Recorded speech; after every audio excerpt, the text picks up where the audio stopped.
In 1953, a warehouse loader named Walter Ostrowski took a job at a Sears Roebuck distribution center outside Chicago, stacking crates for 85 cents an hour.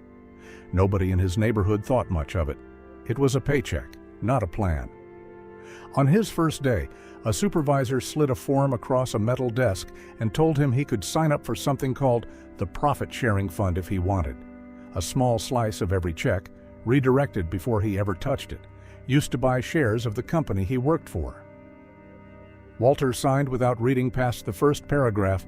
He kept signing that same form every year for 25 straight years and never once asked what the balance had grown to. When he finally retired in 1978, a clerk in the benefits office had to read the number back to him twice before he believed it. Walter Ostrowski, forklift operator, high school dropout, walked out of that building wealthier than most of the attorneys and doctors in his own town. He never had an MBA. He never had a broker on speed dial. He had a signature on a form and 40 years of never once touching what it built. Before 401k matching became a line nobody reads in a new hire packet. Before financial advisors started charging you 1% a year to manage money your own grandfather built for free. Before retirement got treated like a math problem an app is supposed to solve for you. Millions of ordinary Americans stopped working and stayed comfortable for the rest of their lives using 20 methods that predate almost every retirement product being sold to you right now.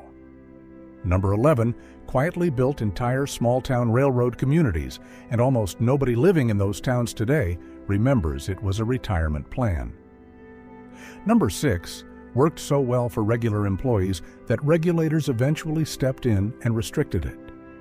And number 1 is the exact program that turned a forklift operator into a man richer than the executives who signed his paychecks. A plan so generous the company eventually had to scale it back because of how much wealth it was quietly handing to the people who built the place. Hit subscribe because everything on this list still works today, using methods your bank and your financial advisor have absolutely no incentive to ever mention to you. So let me ask you something. Think about your own retirement account right now. The number in an app, the age you have quietly accepted, you will probably still be clocking in past. Now think about Walter, a man who never earned more than a warehouse wage in his life and still ended up wealthier than the men who employed him. What exactly did he understand that stopped getting handed down? These 20 methods are the answer. Number 20. The Building and Loan Association. Long before national banks financed the average home, small mutual associations did it instead. Neighbors pooled weekly deposits into a shared fund, and members took turns drawing on it to buy or build a house, paying the fund back the way they would a bank, except the profits stayed inside the community instead of leaving for a boardroom somewhere else.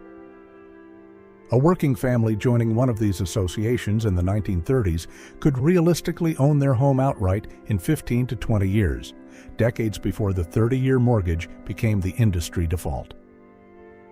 A paid-off house by retirement age was not luck. It was the entire design of the system. The model still exists in a diluted form inside credit unions, but the original mutual version, where members were the owners, not the customers, has almost entirely disappeared.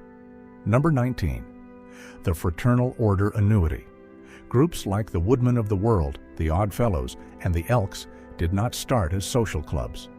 They started as insurance cooperatives for working men who commercial insurers refused to cover. Dues of $1 or $2 a month funded a shared pool that paid out retirement annuities and death benefits decades before most Americans had ever heard the word actuary. At their peak in the early 20th century, these fraternal societies collectively covered more working Americans than every commercial life insurer in the country combined. A laborer who could never have qualified for a bank loan or a private policy could still retire with a guaranteed monthly check purely because his lodge brothers had been paying into the same pool for 30 years. Number 18. The Church and Lodge Mutual Aid Fund. Before, government safety nets existed in any real form. Small community funds did the same job at a fraction of the scale. A congregation or lodge would collect a few cents from every member each week and hold it in a locked box or a shared account, releasing it when a member aged out of work or lost a spouse. Nobody filled out an application. Everybody in the room already knew whether the need was real. Entire communities functioned for generations without a single member ending up destitute in old age, purely because the risk was spread across dozens of neighbors instead of carried alone. Number 17. The Payroll Savings Bond. Starting in the 1940s, factories and offices across the country let employees redirect a portion of every paycheck straight into government savings bonds, no bank trip required. The amounts were small, $1 or $2 a week in many cases, but the bonds paid a guaranteed return and matured over decades into a real sum. A worker who bought $25 in bonds a month for 30 years retired with a bond drawer worth tens of thousands of dollars, entirely disconnected from the stock market and entirely immune to a bank failure. The Payroll Savings Bond Program still technically exists through the Treasury today. Almost nobody uses it because almost nobody remembers it is there. Number 16. Homestead land. Between 1862 and the early 1900s, the federal government gave away millions of acres of land to any citizen willing to work it for 5 years. Families who claimed and held that land were not just securing a farm. They were securing a retirement asset that could be sold, rented, or passed down for 100 years. A quarter section claimed for a $10 filing fee in 1890 sat inside a growing county a century later, worth more than most people's entire retirement portfolios today. The families who understood land as a multi-generational asset rather than a place to simply live retired on the appreciation their grandparents had claimed for free. Number 15. The land contract. When a retiree owned property outright and wanted income instead of a lump sum, they often sold it themselves, directly, on an installment contract, cutting the bank out entirely. The buyer paid a down payment and a fixed monthly amount straight to the seller at whatever interest rate the two of them agreed on. The retiree got a steady, self-directed income stream for the rest of their life without ever touching a brokerage account, and the buyer got financing without ever facing a loan officer. It was private lending between two people who trusted each other, and for a huge share of rural America, it worked better than anything a bank was offering. Number 14. Taking in a boarder. A spare bedroom in a retiree's paid-off house was rarely left empty. A widow, a traveling worker, or a young couple saving for their own home would rent the room for a modest weekly rate, and that rate alone could cover a retired household's entire grocery and utility budget. Census records from the mid-20th century show roughly 1 in 10 American households included someone outside the immediate family paying rent under the same roof. It was not charity, and it was not desperation.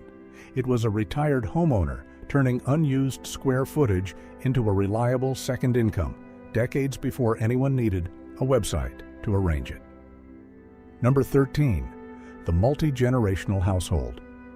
For most of American history, aging parents did not retire into an empty house waiting to see if their savings would outlast them. They retired into a household that already included their adult children, and the arrangement ran in both directions. Grandparents provided childcare and a paid-off roof.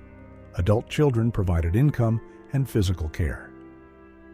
Nobody wrote a check for assisted living because nobody needed to.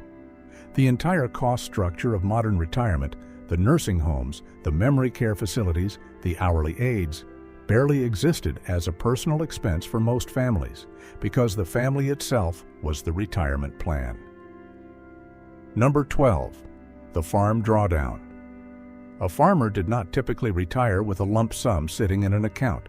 He retired by gradually converting decades of accumulated assets into cash. Livestock got sold off herd by herd instead of all at once. Equipment got auctioned piece by piece. Acreage got leased to a younger farmer instead of worked directly, generating steady rental income with none of the physical labor. A farm built over 40 years functioned exactly like an investment portfolio, except instead of stock tickers, it had cattle prices and crop yields, and instead of a fund manager, it had a lifetime of the farmer's own labor. Number 11. The Railroad Retirement Act. In 1937, the federal government created a dedicated pension system exclusively for railroad workers, separate from Social Security and considerably more generous. Railroad employees who spent 30 years laying track or running a line retired with a monthly benefit that, adjusted for inflation, frequently exceeded what most private pensions paid out. Entire small towns along major rail corridors were built on the economic stability of retired railroad workers, with guaranteed federal checks arriving every month for the rest of their lives. The program still technically exists today, administered by its own federal board, almost entirely forgotten by anyone whose family did not personally depend on it. If you are still watching, hit subscribe right now and drop a like on this video. It helps more people find this information. What comes next is where these individual habits start adding up to real generational money. Number 10. The Civil Service Pension. A postal worker, a teacher, or a government clerk in the mid-20th century accepted a lower salary than a comparable private sector job in exchange for one guarantee: a defined monthly pension for as long as they lived after retirement, plus continued health care coverage. It was a trade almost nobody regretted. A career postal worker retiring in the 1970s after 30 years of service could expect a pension covering the majority of their final working salary, indexed to keep pace with inflation for the rest of their life. Private companies have spent the decades since systematically phasing this exact structure out, replacing a guarantee with a suggestion to contribute to a 401k and hope the market cooperates. Number 9. The Whole Life Insurance Loan. A retiree holding a decades-old whole life policy was not just protecting their family from funeral costs. They were sitting on a private line of credit that grew every single year, accessible without a credit check, a loan application, or a bank's approval.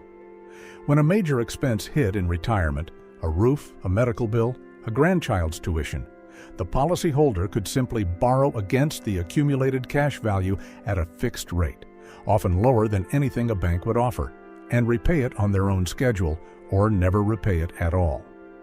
The policy your grandfather bought when you were born was not sentimental. It was a private bank he controlled entirely. Number 8. The Individual Dividend Snowball. In 1944, a woman named Ann Scheiber retired from a government auditing job on a modest pension of roughly $3,000 a year. She took about $5,000 in savings and began buying shares in companies whose products she understood: banks, drug makers, consumer brands, and reinvested every single dividend without exception for the next 50 years. She never sold. She never touched the principal. When she died in 1995 at the age of 101, her estate was valued at approximately $22 million, left almost entirely to a university scholarship fund. She lived modestly the entire time in a small rent-controlled apartment because the money was never meant to be spent. It was meant to keep compounding. Number 7. The Credit Union Share Account. Unlike a commercial bank, a credit union is technically owned by its depositors, and every dollar in a share account functions as a small stake in the institution itself. Members who deposited consistently for decades received dividends on top of standard interest, essentially participating in the credit union's own profits, the same way a shareholder would. Working-class families who might never have qualified for a brokerage account still ended up with a modest ownership stake in a financial institution simply by keeping their paycheck there every single week without fail. Number 6. The Company Stock and Profit Sharing Plan. Long before 401k plans existed, companies like Procter & Gamble, Kodak, and JCPenney ran employee profit-sharing programs that converted a portion of company earnings directly into employee-owned stock. For decades, this created extraordinary outcomes for ordinary workers who happened to stay at one company long enough for the shares to compound. It worked so well, in fact, that after a string of high-profile retirement collapses in the early 2000s, regulators passed new federal rules specifically limiting how much of an employee's retirement savings could be concentrated in their own employer's stock. The very success of these programs is the reason the modern version of your 401k is legally required to be diversified away from the company you work for. Number 5. Burning the mortgage. For most of the 20th century, paying off a home was treated as a milestone worth celebrating publicly. Families who finished their final mortgage payment would gather the paperwork and literally burn it in the fireplace, sometimes with neighbors invited to watch. It was not sentimentality. It was the recognition that the single largest recurring expense in the household had just disappeared permanently, right as retirement approached and income was about to shrink. A retiree with no mortgage needed a fraction of the income a retiree with a housing payment required, which meant Social Security and modest savings alone were frequently enough to live comfortably. Number 4. Social Security as a supplement, not a plan. When Social Security was signed into law in 1935, it was explicitly designed as one leg of a three-legged stool meant to sit alongside a pension and personal savings, never intended to fund a retirement on its own. The average early benefit was intentionally modest. Families who treated it as a floor rather than a foundation built the other two legs deliberately through employer pensions and personal saving habits, precisely because they understood the government check alone was never the plan. Today, a growing share of retirees rely on Social Security for the majority of their income, because the other two legs of that stool, the pension and the habit of personal saving, have quietly been allowed to disappear. Number 3. The defined benefit pension. In 1980, roughly 40% of private sector workers were covered by a traditional pension that guaranteed a fixed monthly payment for life, calculated on salary and years of service, with the employer carrying all of the investment risk. Today, that number sits in the single digits. The shift from pensions to 401k plans quietly moved the entire burden of investment performance, market timing, and longevity risk from the company onto the individual employee, most of whom had no training in any of it. Your grandfather did not manage a portfolio in retirement because his former employer was still legally obligated to manage it for him. Number 2. The Employee Stock Ownership Plan. The modern descendant of the old profit-sharing model still exists today under the name ESOP, and it remains one of the least publicized paths to retirement wealth in the country. Companies structured this way transfer ownership shares directly into a retirement trust on behalf of every employee, funded by the company itself, rather than the worker's own paycheck. Employees at ESOP-owned companies retire with account balances that regularly outpace the national average by a significant margin, purely because the ownership stake was built for them automatically, year after year, without requiring a single individual investment decision. Number 1. The Sears Roebuck Profit-Sharing Fund. Walter Ostrowski's story was not unusual inside that company. It was the design. Sears launched its profit-sharing fund in 1916, allowing employees at every level, warehouse loaders, delivery drivers, store clerks, to redirect a small percentage of their pay into a trust that purchased shares of Sears stock. For decades, as the company grew into the largest retailer in the country, that stock grew with it. By the middle of the 20th century, the fund itself owned a significant share of the entire company, and thousands of ordinary employees who had simply never touched their balance retired as millionaires, purely on the strength of decades of uninterrupted compounding. Some of the wealthiest people in entire Midwestern towns were former stock clerks nobody would have looked at twice. The plan eventually became one of the largest employee-owned funds in American corporate history, before changing markets and a struggling company forced Sears to unwind it. For nearly 60 years, though, it proved something almost nobody believes anymore: an ordinary paycheck, left alone, long enough can outperform almost anything a financial advisor sells you today. Here is the challenge.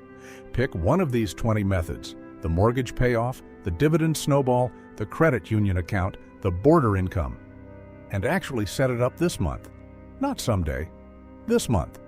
Then come back and tell me whether your grandparents were behind the times or whether they understood something about building a retirement that an entire industry has spent 50 years training us to forget.